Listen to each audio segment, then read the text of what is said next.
जय श्री कृष्णा। राधे राधे दोस्तों।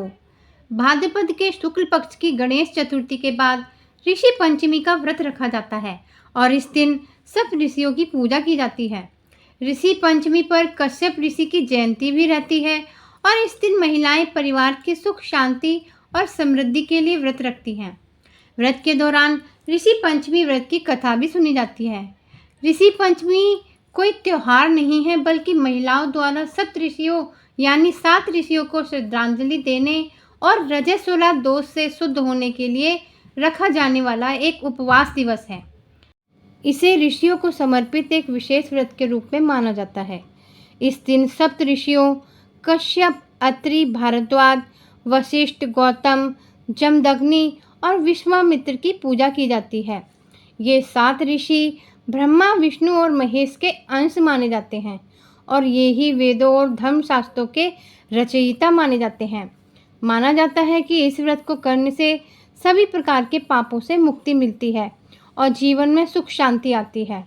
धार्मिक मान्यताओं के अनुसार महिलाओं की माहवारी के दौरान अनजाने में हुई धार्मिक गलतियों और उससे मिलने वाले दोषों से रक्षा करने के लिए यह व्रत महत्वपूर्ण माना जाता है। इस पावन दिन व्रत कथा सुननी व पढ़नी जरूर चाहिए। महिलाएं सप्त ऋषियों की पूजा करती हैं। मान्यता है कि इस पूजा से मासिक धर्म के दौरान जाने अनजाने में किए गए पापों से मुक्ति मिलती है और मृत्यु के बाद मोक्ष की प्राप्ति होती है। इस त्योहार को गुरु पंचमी और भाई पंचमी के नाम से भी जाना जाता है। मान्यता है कि इस दिन व्रत और पूजा करने से सप्त ऋषियों का आशीर्वाद मिलता है। साथ ही यह भी माना जाता है कि इस दिन गंगा में स्नान करने से व्यक्ति को सभी तरह के पापों से मुक्ति मिलती है। ऋषि पंचमी का व्रत महिलाओं के लिए काफ़ी महत्वपूर्ण माना जाता है।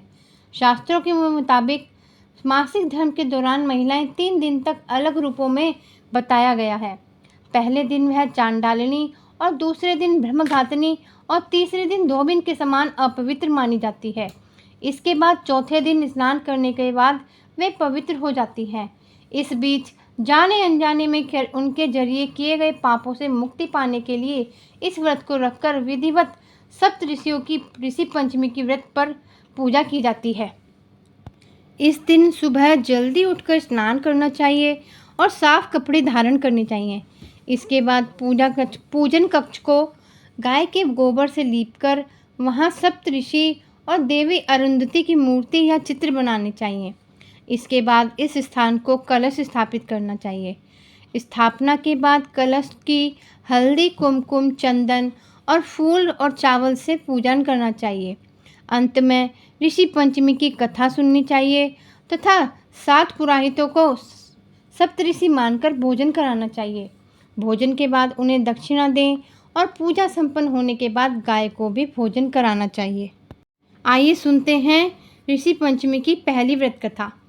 विदर्भ देश में उत्तंक नामक एक सदाचारी ब्राह्मण रहता था। उसकी पत्नी बड़ी पतिव्रता थी जिसका नाम सुशीला था। उस ब्राह्मण के एक पुत्र तथा एक पुत्री 2 संतानें थीं। विवाह योग्य होने पर उसने समान कुलशील वर के साथ कन्या का विवाह कर दिया। दैव योग से कुछ दिनों बाद वह विधवा हो गई।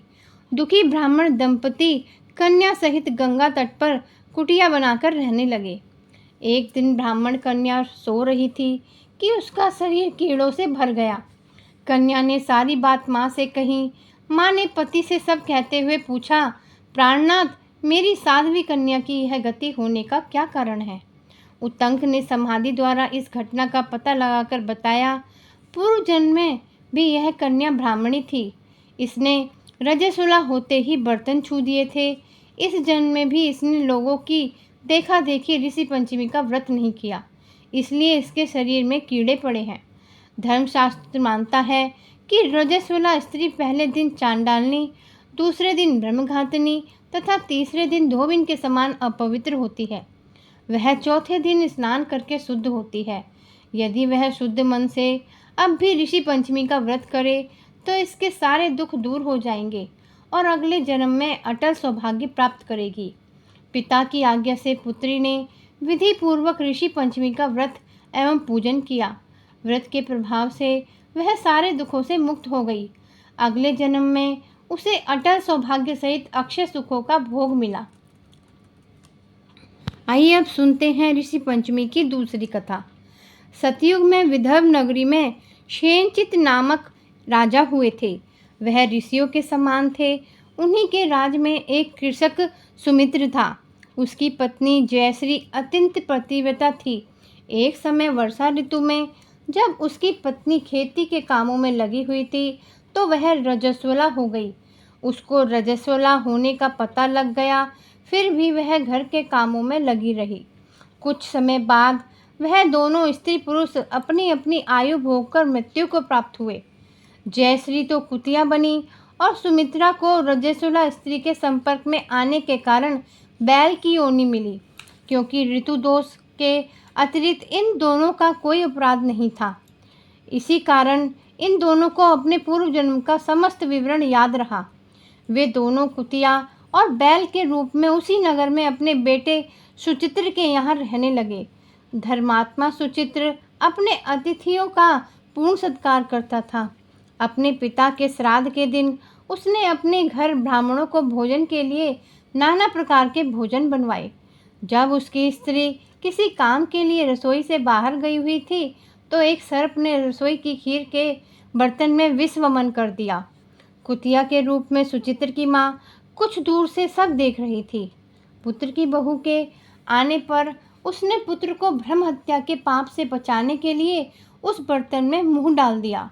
सुचित्र की पत्नी चंद्रवती से कुतिया का यह कृत्य देखा न गया और उसने चूल्हे में से जलती लकड़ी निकालकर कुतिया को मार डाली। बेचारी कुतिया मार खाकर इधर उधर भागने लगी। चौके में जो जूठन आदि बची रहती थी वह सब सुचित्र की बहू उस कुतिया को डाल देती थी, लेकिन क्रोध के कारण उसने वह भी बाहर फिकवा दी। सब खाने का सामान फिकवा कर बर्तन साफ करके दोबारा खाना बनाकर ब्राह्मणों को खिलाया गया। रात्रि के समय भूख से व्याकुल होकर वह कुतिया बैल के रूप में रह रहे अपने पूर्व पति के पास आकर बोली, हे स्वामी, आज तो मैं भूखी से मरी जा रही हूँ। वैसे तो मेरा पुत्र मुझे रोज खाने की देता है, लेकिन आज मुझे कुछ नहीं मिला। सांप के विष वाले खीर के बर्तन को अनेक ब्रह्म हत्या के भय से छूकर उनके न खाने योग्य कर दिया था। इसी कारण उसकी बहू ने मुझे मारा और खाने को कुछ भी नहीं दिया। तब वह बैल बोला, हे भद्रे, तेरे पापों के कारण तो मैं भी इस योनि में आ पड़ा हूँ और आज बोझा ढोते ढोते मेरी कमर टूट गई है। आज मैं खेत में दिन भर हल में जुटा रहा। मेरे पुत्र ने आज मुझे भी भोजन नहीं दिया और मुझे मारा भी बहुत। मुझे इस प्रकार कष्ट देकर उसने इस श्राद्ध को निष्फल कर दिया। अपने माता पिता की इन बातों को सुचित्र सुन रहा था। उसने उसी समय दोनों को भरपेट भोजन कराया और फिर उनके दुख से दुखी होकर वन की ओर चला गया। वन में जाकर ऋषियों से पूछा कि मेरे माता पिता किन कर्मों के कारण इन नीच योनियों को प्राप्त हुए हैं और अब किस प्रकार से इनको छुटकारा मिल सकता है। तब सर्वात्मा ऋषि बोले, तुम इनकी मुक्ति के लिए पत्नी सहित ऋषि पंचमी का व्रत धारण करो तथा उसका फल अपने माता पिता को दो। भाद्रपद महीने की शुक्ल पंचमी को मुख शुद्ध करके मध्याह्न में नदी के पवित्र जल में स्नान करना और नए रेशमी कपड़े पहनकर अरुंधति सहित सप्त ऋषियों का पूजन करना।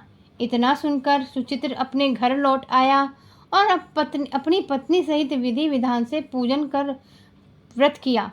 उसके पुण्य से माता पिता दोनों पशु की योनि से छूट गए। ऋषि पंचमी का व्रत महिलाओं के लिए विशेष रूप से महत्वपूर्ण माना गया है। मासिक धर्म के दौरान महिलाओं से कुछ धार्मिक कार्यों और छूने से परहेज करना होता है, जिसका उल्लंघन करने से रजस्वला दोष उत्पन्न हो जाता है। ऋषि पंचमी का व्रत इस दोष से मुक्ति पाने के लिए ही किया जाता है। ऋषि पंचमी का व्रत पुरुषों को भी करना चाहिए, खासकर यदि उनसे कोई स्पर्श दोष हुआ हो तब।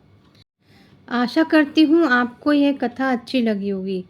अगर आप मेरे चैनल पर नए हैं तो आप मेरे चैनल को सब्सक्राइब करके इस कथा को आगे शेयर ज़रूर करें, जिससे इस कथा को सुनने वाले को और सुनाने वाले को उसका फल प्राप्त हो सके। आज के दिन यह कथा ज़रूर सुननी चाहिए।